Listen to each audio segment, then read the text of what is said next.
293쪽을 펴시면은 경문이 이제 나오면서 야보 선사께서 주석을 간단하게 명료하게 다루셨는데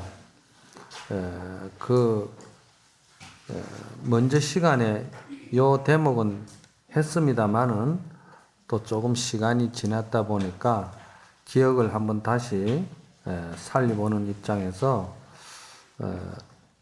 경문을 한번 보도록 하겠습니다.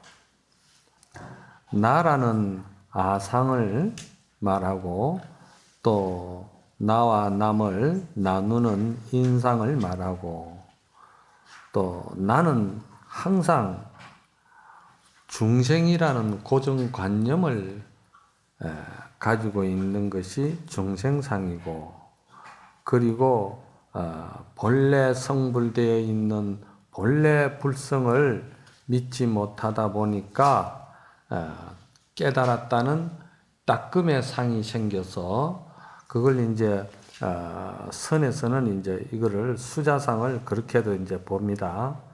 물론 수자상이라는 것은 어떤 생명이 어느 한정대가 있다든지 나름대로 그 수명에 대해서 정한 바가 있는데 그러한 것은 부처님의 연생연멸의 존재론을 볼 때는 그 이치에 안 맞거든요. 그래서 그렇게 이제 보시고 그리고 이제 그 아상과 인상과 중생상과 이 수자상이라는 그것도 어떤 실체가 있는 모습이 아니기 때문에 온갖 모습에 일체 집착을 떠난 것을 일러서 우리는 부처라고 말할 수 있다. 이제 이게 경문의 본문이 그렇습니다. 그 여기에 대해서 야보 스님께서 여기에 이제 번역은 다른 사람을 버리지 않았다면 부끄러울 것이 없다 이렇게 되어 있는데 다른 사람이라고 표현하시기보다는 자기 스스로의 본성을 저버리지 아니하면은 얼굴에 부끄러울 것이 없다. 이렇게 또 이제 생각하시면은 좀 더 선적인 의미가 다가올 수가 있습니다. 그래서 자기의 본성을 스스로 믿지 못하고 자기의 본성을 스스로 저버리는 것이지 어떤 무엇에 의해 가지고 저버리는 것은 아니다 이 말이야. 이러한 이치를 잘 알도록 우리가 이렇게 강의를 듣고 경을 이렇게 보는데 여기서 얼굴에 부끄러운 색이 없다 하는 말은 안과 밖이 항상 은행이 일치되는 것을 요구하고 있는 것이죠. 은행 일치를 요구하는데 이것을 이제 선에서는 내외가 명철하다. 내외 명철하면은 사람이 서로 얼굴을 봐도 부끄러운 색이 없을 것이다. 이제 이런 내용으로 저번 시간에 좀 말씀을 드렸어요. 그래서 여기서 우리가 선적인 것의 의미와 그 이치가 돌아가려면은 먼저 이치적으로 그 마음자리를 이해할 수 있는 그런 지혜가 좀 생겨야 된다 이 말이죠. 그래서 이입이다. 이치적으로 먼저 들어가야 된다. 달마스님의 저번 시간에도 말씀을 드렸죠. 이입사양론에 대해서 이치적으로 우리가 좀 잘 알면은 이게 완성된 바른 정견은 아니지만 완성된 바른 정견이라는 것은 은행의 일치가 된 것을 완성된 바른 정견이라고 그러고 그거를 중도 정견이라고 그러는 것이죠. 그런데 이치적으로는 우선 알아야 된다 이 말이야. 그래서 이치적으로 알려면은 먼저 문자 반야로 가지고 우리가 충분한 이해가 돼야 되는 것이고 그 문자 반야로 인해 가지고 실참 실구할 수 있는 자기 내면의 자기 스스로의 자성을 볼 수 있는 그런 관조 반야가 따라야 되는 것이죠. 관조 반야. 그리고 그 관조 반야마저 흘러버리는 그 관자재할 수 있는 실상 반야를 우리가 봐야 된다. 실상 반야라고 그러니까 또 이제 실상 반야라는 무슨 개념과 관념이 또 하나의 틀을 짜면 안 되죠. 실상이라는 것은 어떤 관념이나 개념을 정할 수가 없는 것입니다. 어떤 좋은 그런 그 형용사라도 형용사로서 우리가 이야기는 할 수 있지만 실상을 드러낼 수는 없는 것이고 실상은 스스로 자각하는 것이지. 그래서 저는 이 이입을 먼저 여러분들이 이해를 하셔야 이게 이 불법에 대한, 불법 대의에 대한 이해가 가야 부처님 법이 믿음이 갈 거 아니겠어요? 그 믿음이 가야, 내가 믿음이 가야, 이거는 실천을 해야 할 수 있는 일이구나. 내가 감당할 수 있는 일이구나. 이거 실천해야 되겠다. 이런 확신이 서는 것이죠. 그래서 이해와 또 믿음, 그 믿음을 넘어서서 실천을 우리가 실행할 수 있는 것.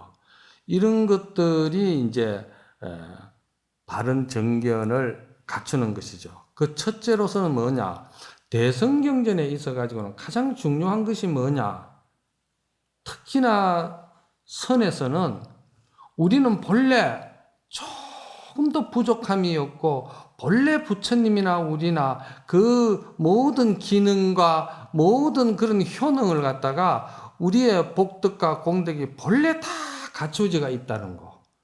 여기에 대한 자기 믿음 확신이 서는 것이 이 선불교에서는 가장 기본입니다. 이제 이 선불교에 대해서 여러분들이 이해를 좀 하셔야 돼. 그냥 교리적으로 기복적으로 이야기를 하시는 분들은 이런 말들이 상당히 좀 어려울 수도 있지만은 저 강의를 많이 들으신 분들은 이제 여기에서는 충분히 이해가 가실 거예요. 그럼 첫째는 우리가 본래 복덕과 공덕을 갖춘 우리의 본래 우리는 부처다. 여기에 대해서 이제 믿음을 가지시고 두 번째는 이러한 믿음이 설 때는 우리는 원력을 세우면은 그대로 실행하면은 이 공덕과 복덕이 그냥 그대로 쓸 수 있다는 데 대해서 확신을 가져야 된다는 것이죠. 그리고 세 번째는 우리의 자성이라는 것은 우리의 본 진성은 더럽힐래야 절대 더럽힐 수가 없어요. 없앨래야 없앨 수도 없을 뿐 아니라 더럽힐 수도 없을 뿐 아니라 또 이것은 분별 식심으로 가지고 어떻게 나누어서 조작해서 만들 수 있는 자리도 아니라는 거. 그래서 이 진성은 무염이다. 진성은 물 들래야 물 들 수가 없는 것이다. 그리고 이제 네 번째는 우리의 본래 성품이 이러한 것을 우리가 확신을 가진다면 우리 성품은 본래 불생불멸한 것이다. 불생불멸할 뿐 아니라 부정불감이다. 그리고 부정불감뿐 아니라 또 한 말이지. 더 보탤래야 더 보탤 수도 없고 덜어낼래야 덜어낼 수도 없는 또 부정불감이다 이 말이야. 더러운 것도 아니고 깨끗한 것도 이 자리는 만들어서 그거를 어떻게 만들려고 하는 자리가 아니다. 이 자리는 그래서 불생불멸하는 자리다. 이런 것을 우리가 이제 먼저 시간에 이해를 하시면은 이게 이제 실천까지는 우리가 못하더라도 이치적으로는 이게 정견에 가깝다. 이제 이렇게 말씀을 드리고요. 우리가 참 업보 중생이 어떻게 중생이 부처가 됩니까? 이렇게 이제 생각을 하면은 대단히 이제 이 선법문 듣기가 힘들어요. 어렵습니다. 그러나 이 강의를 통해서 여러분들이 마치 쑥이 말이지 산밭에 들어왔다고 생각하면 됩니다. 쑥이 산밭에 들어오면은 쑥이 3이 되는 거예요. 3을 의지해서 쑥도 크는 거예요. 예, 그와 같이 이 이치를 여러분이 알면은 마음 다스리는데 또한 말이지, 불꽃 속에서도 여러분들이 연꽃을 볼 수 있는 또 하나의 여러분의 지혜 작용을 스스로 본인들이 체험할 수가 있다 이 말이죠. 그 다음에 295페이지를 보도록 합시다. 봄이 되면은 묵은 데에서 새 죽순이 나오고 묵은 가지 자라나며 꽃이 새로 피어나며 쏟아지는 빗방울은 나그네 길을 재촉하고 설설 부는 강바람은 돛담배를 움직이네. 대나무 숲 빽빽해도 흐르는 물 방해하지 않고 산봉우리 높다 해도 흰구름을 아니 막네. 이제 이렇게 이제 이 번역은 이렇게 이제 때가 있습니다. 때가 있는데 여러분들 이것 좀 조금 생각해 보시면은 별 어려운 주석은 아닙니다. 이 주석은 무슨 출처를 찾아야 되고 고사를 찾아야 될 그런 내용이 있는 것도 아니고 그냥 이대로 다 드러난 이야기를 한 거니까. 그래서 묵은 데에서 새순이 난다는 것은 죽순을 말하는 거 아닙니까? 그래서 묵은 대밭에서 죽순이 나죠. 묵은 대밭에서 죽순이 안 나면은 그러면 대밭은 어떻게 됩니까? 대밭은 없어지는 것이죠. 네. 아주 간단 명료합니다. 그러니까 묵은 데에서 죽순이 나고 말이지, 새 가지에서 말이지 꽃이 핀다는 거죠. 지금 새 가지가 꽃이 필 때는 묵은 가지를 의지해서 피는 거예요. 그렇잖아요?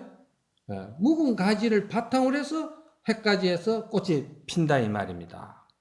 이것을 저는 항상 여러분들에게 어렵게 자꾸 하지 않고 간단하게 단순하게 뭔가를 의미 전달을 하기 위해서 이거를 이제 종교적으로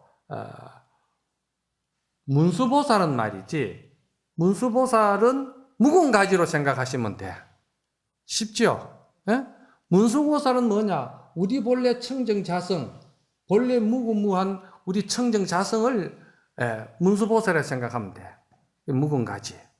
그 묵은 가지가 말이지, 스스로 묵은 가지 고집하고 묵은 가지가 스스로 자기 어떤 고집성을, 고정관념을 주장할 때면 그 묵은 가지가 햇가지에 물을 전달을 안 하죠.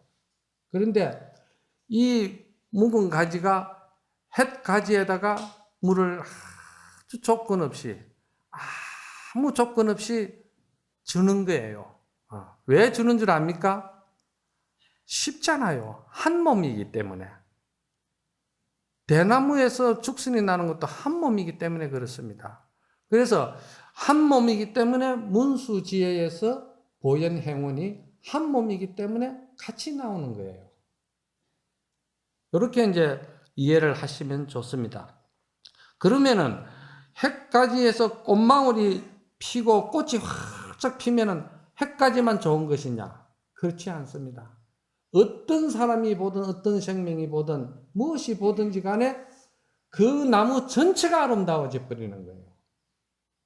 이게 이제 우리가 하나의 중도를 이룬다는 것이죠. 전체가 다 좋아져 버린다. 그래서 이거를 이제 육조단경 같은 선노록에서는 정과 해가 일체다. 정의 일체다. 이렇게 이야기하고. 그래서 지금 여기에서 대나무가 빽빽해도 물 흘러감을 방해치 않고 산이 높다 한들 흰구름 흘러감을 어찌 막으리요. 이랬거든요. 이 장면은 아주 조작이 없고 천진하고 아주 자연스러운 그 자연 풍광을 끌어다가 야보스님이 우리 내면의 정신세계에 다툼이 없는 무정산매를 이렇게 표현을 한 거예요. 우리가 삼매를 이룬다는 것은 마음에 다툼이 없어야 되는 게 삼매가 되는 거 아니에요? 조작이 있으면 그건 삼매가 이루어질 수가 없어요. 그러니까 공부를 했다 하면은 사람이 첫째 좀 탈속해야 돼. 좀 순수해야 되고. 왜 그 문수 동자락 하는 줄 압니까? 문수보살을 왜 동자락 하느냐 이 말이야. 동자는 첫째 진실성이 있다 이 말이야. 조작이 없어요. 동자가 무슨 조작이 있나? 동자가 무슨 뭐 명예욕이 있나? 권력욕이 있나? 부욕이 있나 말이야. 그런 게 없잖아. 어린 동자는. 그냥 동자는 그대로 왜 그렇게 되느냐? 진실하기 때문에 그렇게 되는 거예요. 진실성 때문에. 그래서 그걸 문수동자라 이렇게 하는 거예요. 그런데 그것이 마치 말이지 뭐가 같으냐? 지금 이 금강경에서는 이 수보리와 부처님의 주고받는 대화가 아주 자연스럽다는 거예요. 마치 말이지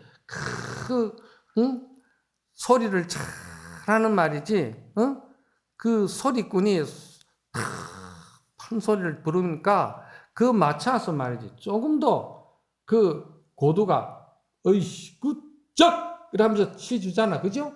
이게 어떻게 명창만 그게 혼자 힘으로 되느냐 이 말이야. 고두가 같이 장단을 맞춰줄 때 그것이 참 명창이 되는 것이잖아요.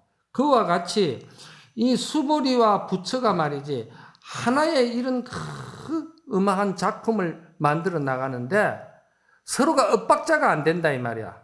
야보스님이 볼 때는 참 엇박자 없이 빽빽한 대나무 숲에 물이 자연스럽게 흘러가듯이 그렇게 흘러가는 모습이 이게 참 스승과 제자의 참 모습이구나.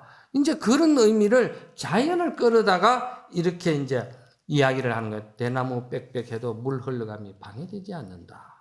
그러나 우리가 이제 수행으로 볼 때는 이거를 어떻게 봐야 되느냐? 무위법으로 봐야 된다는 것이지. 금강경에서 말하는 무위법. 함이 없는, 조작이 없는, 그대로의 우리의 그 조작이 없으려면은 우리는 본래 부처라는 확신을 가지고 그대로 우리가 수행을 하는 거예요. 우리가 본래 부처라는 그런 그 확신을 가지지 못하고 그냥 우리는 중생인데 내가 부처가 되어야 되겠다는 목적의식을 가지고 여러분이 수행을 한다, 연부를 한다, 기도를 한다고 할 때는 그때는 내가 중생이기 때문에 닦아서 만들어서 부처가 된다고 하면은 그 닦음과 그 노력하고 정진하는 그것이 전부 다 뭐가 되느냐?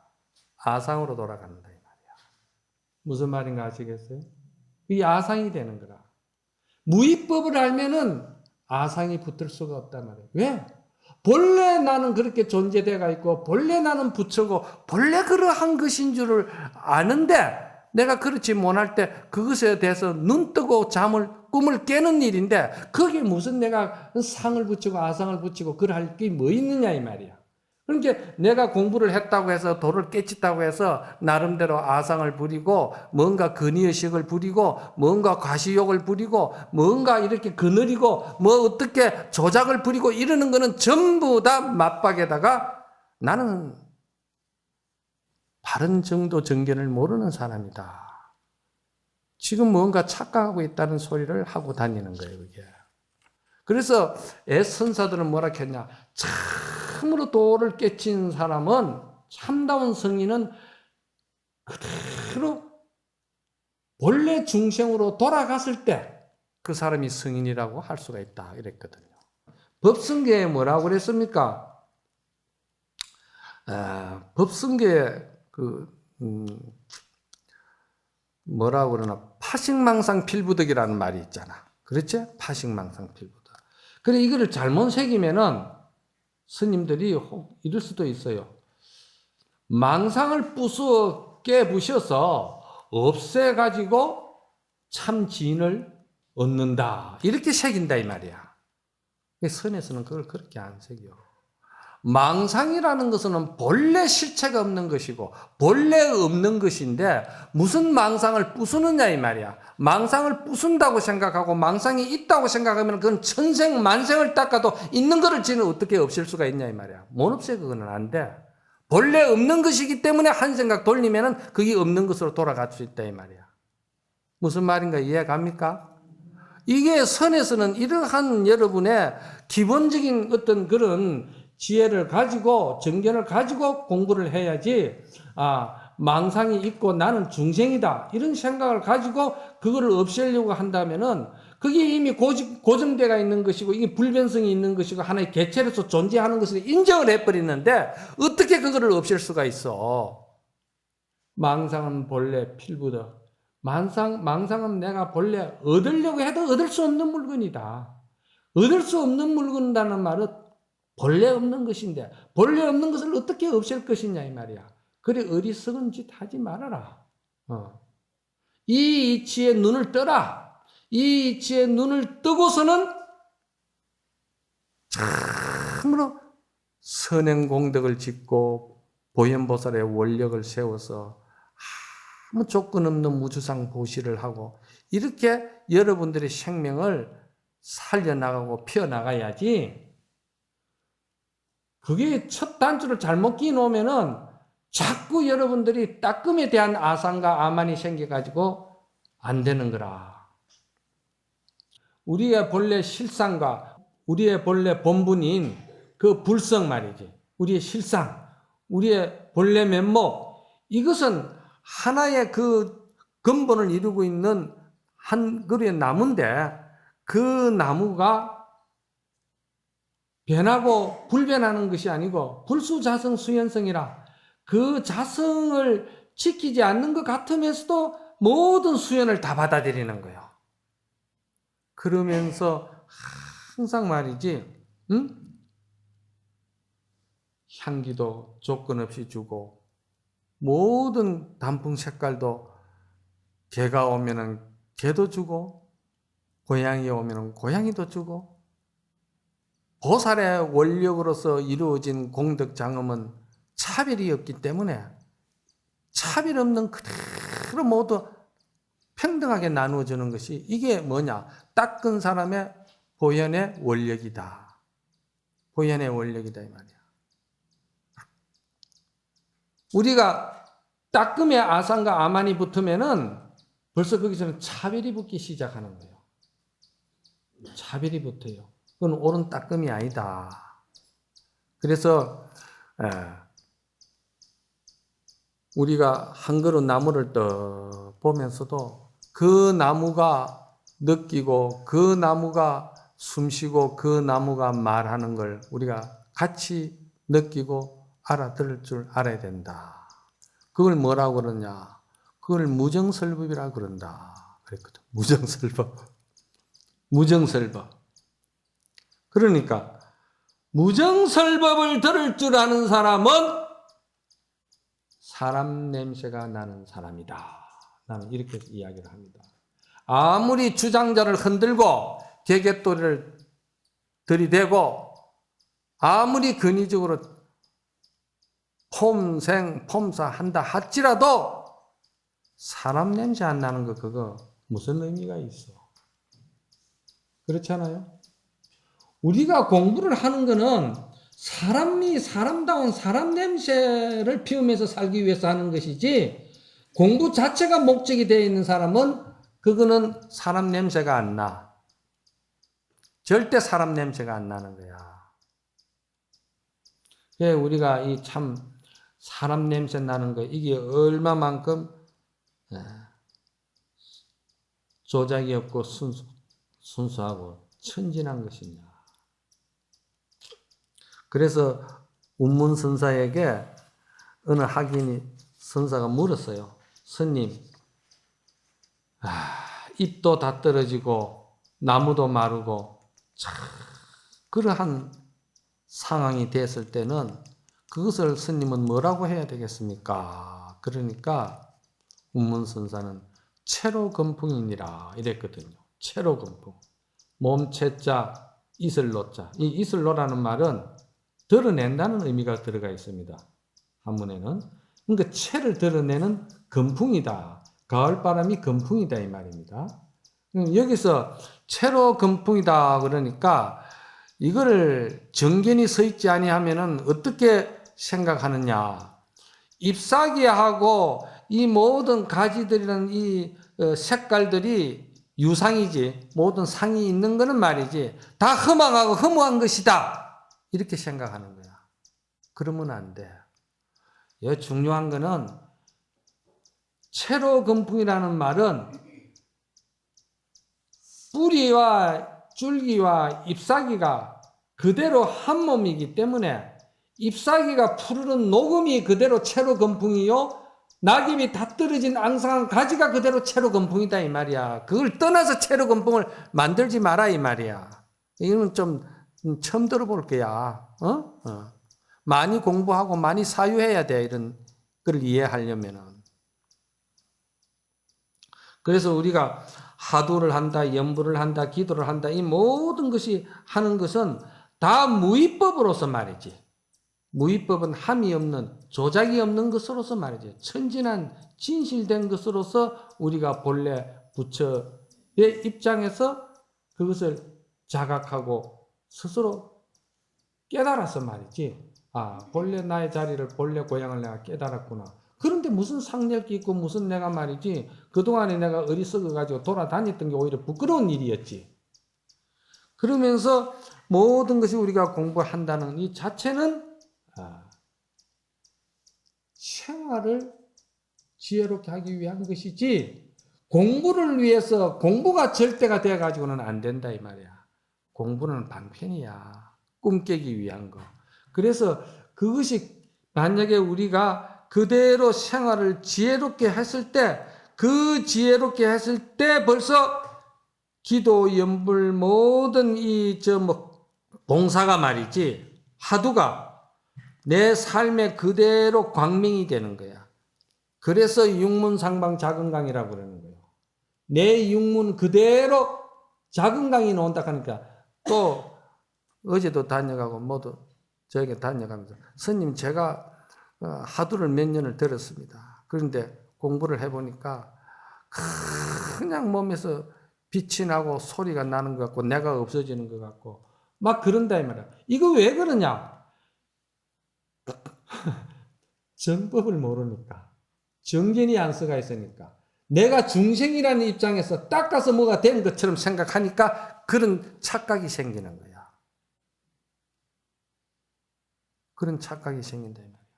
그래서 육조스님은 이걸 뭐는 생활선을 말할 좀 하실 때, 육조스님은 이거를 일행삼매, 일상삼매라고 그러는 거야. 생활 그대로, 행주자와 그대로가 삼매다 이 말이야. 여기서 작은 강이라든지 광명이 났다든지 삼매라는 말은 앉아서 하도 들고 또 기도하고 연불하는 그 순간에만 내가 삼매에 든다 하는 것은 그건 사법이야. 그건 그런 법이 없어. 부처님은 그런 선정제일주의라는 것은 불법 속의 외도라고 그랬어. 그러면 뭐냐? 일행삼매, 일상삼매라는 것은 내가 그대로 일상생활의 행주자와가 그대로 인격이 그대로 삼매고 인격이 그대로 작은 강이 돼야 돼. 인격이 그대로가 향이 돼야 된다 이 말이.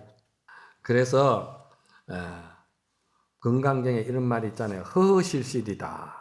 허허실실. 텅 비고 텅 빈 가운데 실실이다. 사실이다 이 말이지. 그러면 사실을 제가 항상 이야기하잖아요. 공부를 하는 사람은 정견이 있어야 된다. 정견이 서는 것은 무슨 말이냐? 정견은 뭐냐? 연생연멸을 바로 보는 걸 정견이라고 그럽니다. 연생연멸이 뭐냐? 사실을 사실대로 보고 사실대로 알고 사실대로 행하는 것이 그게 연생연멸이라. 모든 있는 순간순간은 전부 다 연생연멸이다 이 말이야. 그 연생연멸인 것은 그 자리는 뭐냐? 연생연멸이기 때문에 허한 자리다 이 말이야. 비고 빈 자리다 이 말이야. 그렇잖아요? 그런데 그거를 모르면은 나라는 고집을 생기고 나라는 아집을 생기고 나라는 그 자존심을 만드는 거야. 내가 어디서 건강경 강의를 하니까 스님은 건강경 강의 하시면서 구절구절에 우리 자존심을 엄청 끌고 다니네 하면서, 자존심 그거 있는 거 아닌데 내가 그래서 이게 견해 차이가 엄청 나는구나. 신심이 없어 그런 거지 다. 신심이라는 것이 뭐가 신심입니까? 신심이라는 것은 믿음 아닙니까? 믿음이라는 것은 이 우리가 모든 것이 연생연멸이고 텅 비었지만은 텅 빈 가운데에 지금 보고 듣고 알고 모든 것이 사실대로 그냥 참 우리가 전부 다 느끼고 알잖아. 그게 실실이거든. 연생연멸 가운데 그런 사실이 다 있다 이 말입니다. 그래서 금강경 대의가 뭐냐? 허허실실이다.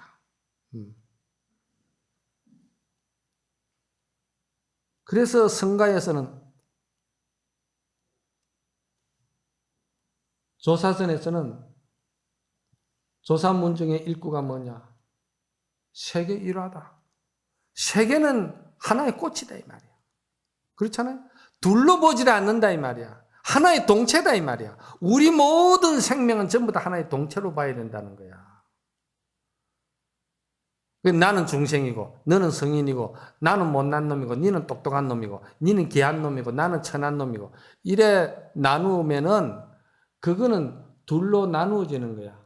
그게 둘로 나눔이 아니고 본래 하나라고 보는 것을 그걸 믿음을 신심이라고 그러고 둘이 아닌 것으로서 확신을 가지고 행하는 것을 갖다가 불이라고 그러는 거예요. 그래서 신신명에 신신불이요 불이 신심이라고 한 거예요. 그 이치를 알아야 돼. 신신불이요 불이 신심이라고 하니까 그 뜻이 뭔지를 잘 모르잖아. 묵은 데에서 새순이 나고 새꽃은 애까지에서 자라도다. 비는 나그네 길을 채촉하고 바람은 조각배를 돌아가게 한다.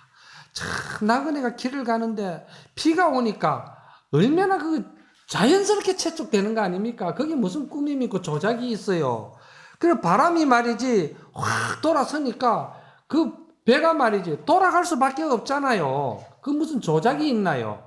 아주 이 야부스님은 그냥 모든 선을 순수 자연 그대로 드러내는 거예요. 산이 높다 한들 흰 구름을 어찌 막을 것이냐 말이야. 그 산이 산대로 지가 산이라고만 딱 근위의식을 가지고 주장을 한다 하면 그게 어느 놈이 범집을 하겠어요? 그 날카로운 칼을 무서워가지고 범집이나 하겠냐 이 말이야. 그런데 그 산하고 흰 구름하고 너무 잘 어울리잖아. 어? 그게 어울리지 않을 것 같은데 그게 자연스럽고 천진한 거는 그게 어울린다 이 말이요. 응? 네. 그 추사 김정희 선생께서 그 노후에 지은 시가 한 수 있는데 그 문득 생각이 나니까 같이 한번 노래를 한번 불러보도록 합시다. 정정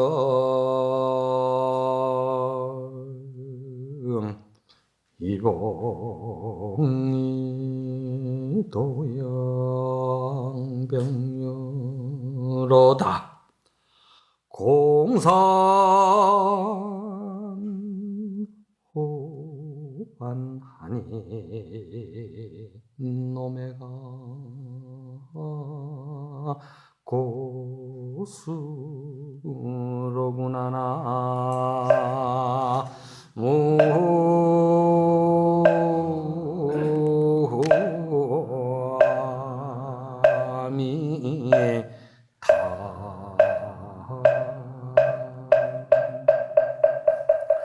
이 추사 선생님의 이 시가 아주 유명한 시입니다. 그런데 이 시가 추사 선생께서 이 불법의 대의인 진공묘유를 아주 잘 드러낸 시입니다.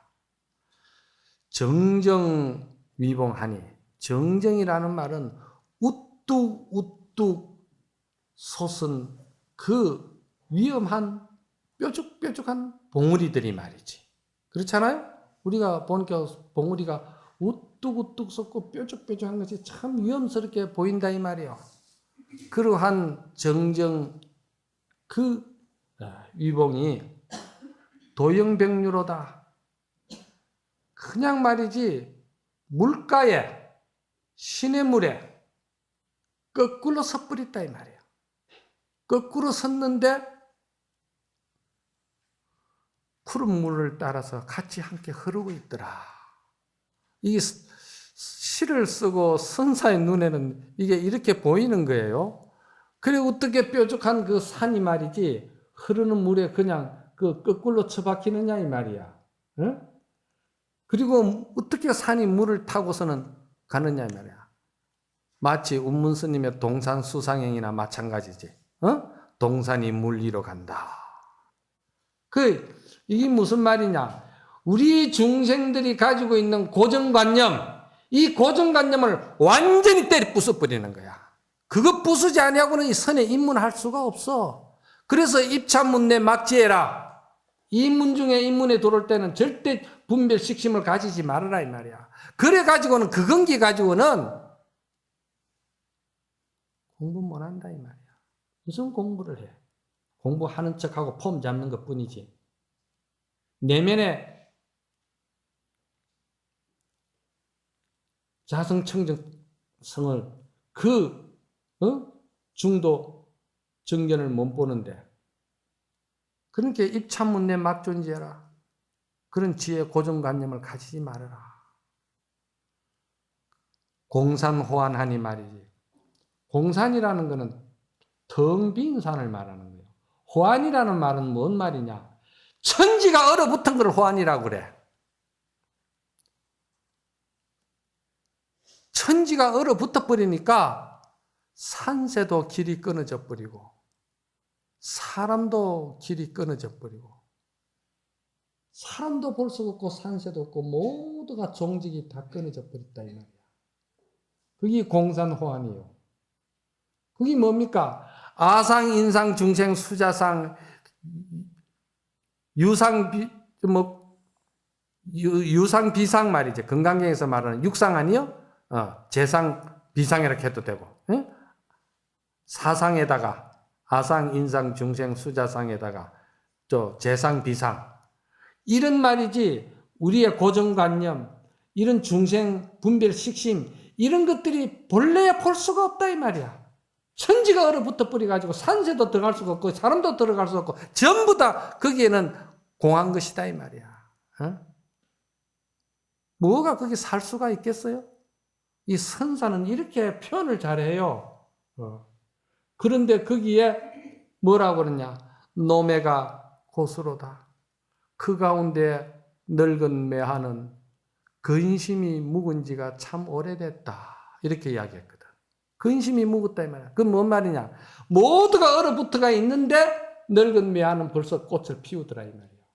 이 꽃을 피우는 그 꽃이 원력이 그냥 금방 한순간에 일어난 것이 아니고 오래 묵었더라 이 말이야. 이건 뭘 말하냐면 문수의 그 지혜를 바탕한 보현의 원력이 그 늙은 매하는 보현이 문수고 그리고 그 꽃은 말이지 그 설한 그 눈 속에도 얼음 속에도 피는 거는 보현 아니요? 그러니까 보현이 그냥 확 피었다 이 말이야. 그 이 시가 아주 좋은 시라. 그 이거는 저는 이제 진공묘유 문수 보현에다가 이제 결합을 해가지고 여러분들에게 설명을 드린 거예요.